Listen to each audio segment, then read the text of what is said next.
കാത്തിരിക്കുന്ന നോമിന് 14-ാം ദിവസം സ്വർഗം വിട്ട് ഭൂമിയിൽ വന്നു വരുന്ന രാജാതിരാജനായ ദേവപുത്രനായ ഉണ്ണീശോ തന്റെ ജനനത്തിനായി തിരഞ്ഞെടുത്ത കാര്യത്തൊരുത്ത് നമുക്ക് ധ്യാനവിഷയമാക്കാം. ഈ ലോകത്തിന്റെ അധിപന വന്നു പിറക്കാൻ രാജകൊട്ടാരങ്ങളോ മണിമാളികകളോ തിരഞ്ഞെടുക്കാമായിരുന്നു.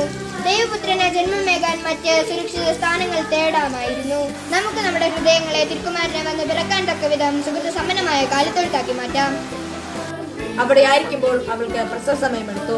അവൾ തന്റെ കടിഞ്ഞൂൽ പുത്രനെ പ്രസവിച്ചു എന്ന് തിരുവചനം ധ്യാനിച്ച് എന്റെ ഉണ്ണീശോയെ, എന്റെ സമസ്തവുമേ എന്ന് സുഖദൈവം ഉരുവിട്ട് ഒരു സാധുവിന് ഒരു സഹായം ചെയ്യുക എന്ന് പുണ്യപ്രവൃത്തി ചെയ്ത് ഉണ്ണീശോയ്ക്ക് മെഴുകുതിരികൾ സമ്മാനമായി നൽകാം.